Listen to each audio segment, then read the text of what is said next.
final nanti akan dikenal di Hard Rock Stadium di Miami. Ya, semua tahu Miami ini adalah kandang dari Inter Miami, klub dari Lionel Messi. Tuduhan bahwa Argentina ini seakan-akan dipermudah jalannya untuk menjadi juara Copa America 2024. Jadi jalur Argentina untuk menuju ke final itu dianggap jalur yang sangat ringan.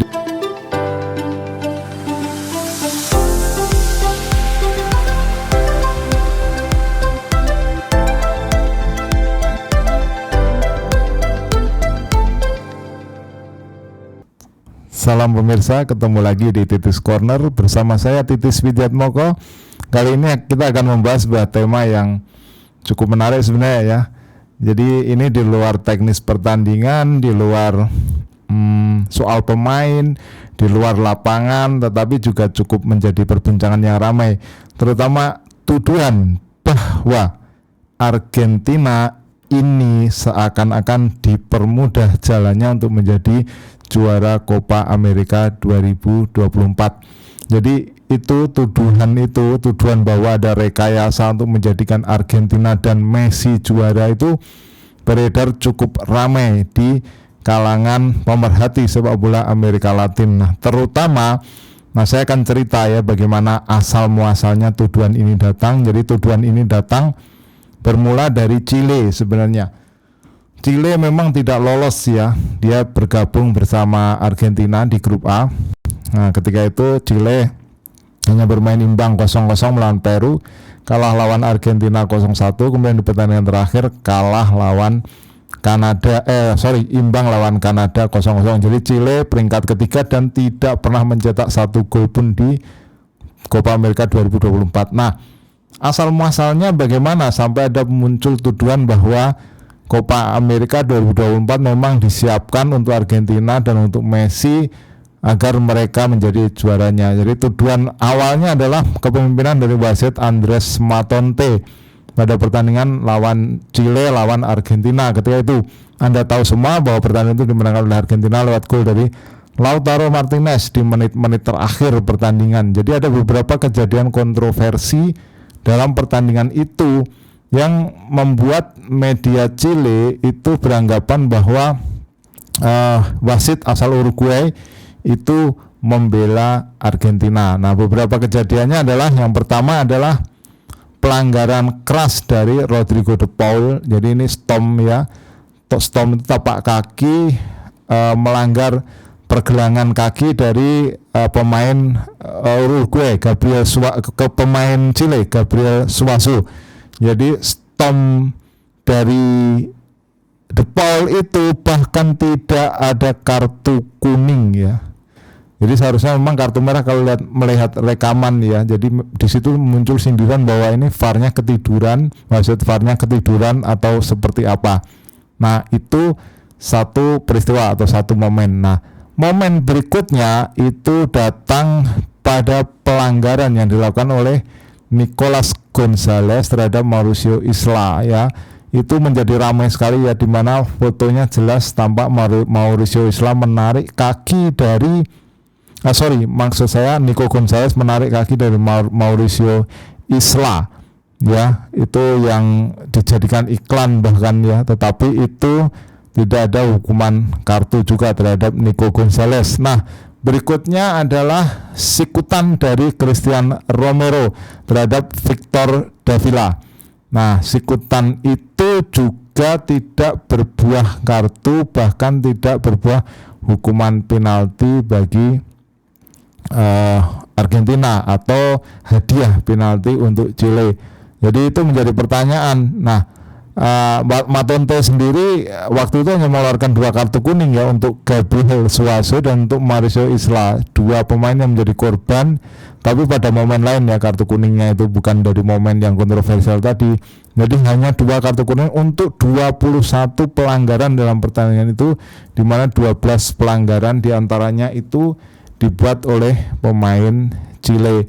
Jadi itu satu hal ya dari pertandingan itu, sehingga memunculkan kecurigaan bahwa Argentina memang direkayasa untuk menang. Jadi kemudian ditautkan ke banyak hal ya oleh publik sepak bola Chile. Di antaranya adalah ditautkan pada drawing yang sangat menguntungkan Argentina, di mana pada drawing itu Argentina bergabung dengan Kanada, Chile, dan Peru di grup A. Kemudian di grup B itu ada Venezuela, Ekuador, Meksiko, dan Jamaika yang dianggap adalah lawan-lawan yang ringan. Jadi jalur Argentina untuk menuju ke final itu dianggap jalur yang sangat ringan dibandingkan dengan jalur sebelah, bagian sebelah, di mana di situ ada Uruguay, Panama, Amerika Serikat, dan Bolivia di grup C. Kemudian di grup D ada Kolombia, Brasil, Costa Rica, dan Paraguay. Jadi ada Uruguay, Kolombia, dan Brasil yang berkumpul di bagian sebelah.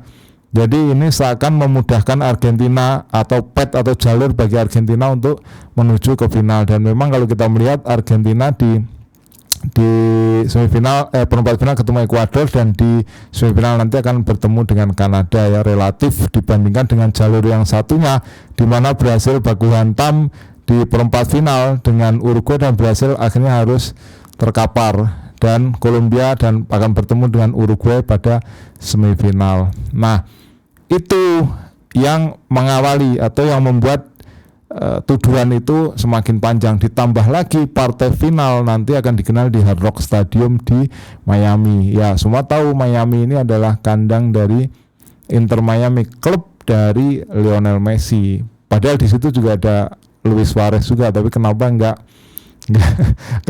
dihitung ya. Jadi tuduhan itu kalau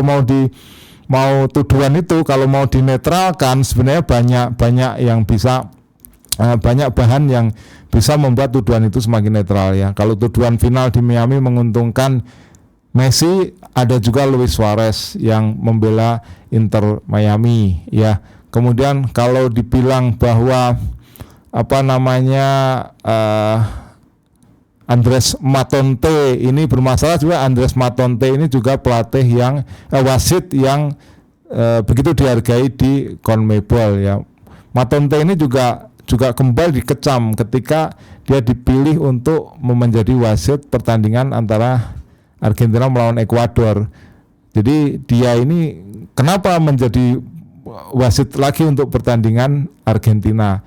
Nah, bukti netral lain adalah bahwa Messi pun juga protes terhadap Matonte. Jadi kalau Anda melihat di paruh pertama pertandingan selesai, waktu itu Messi bertanya kepada Matonte ya, yang secara lip sync dibaca oleh pakar pembaca pergerakan bibir.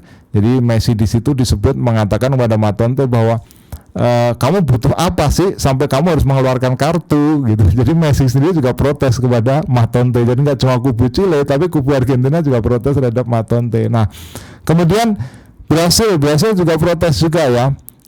Di Las Vegas sebelum partai lawan Uruguay mereka protes ya, kenapa masuk ke hotel lewat pintu belakang. Jadi kata Presiden CBF Ednaldo Rodriguez, kami ini bukan kriminal ya, kenapa harus lewat pintu belakang. Kemudian lapangan latihannya juga tidak memiliki shower untuk mandi ya. Jadi itu juga menjadi protes bagi Brasil. Nah, kemudian protes lainnya adalah kartu untuk Vinicius Junior sehingga dia tidak bisa dimainkan melawan Uruguay. Nah, kemudian namanya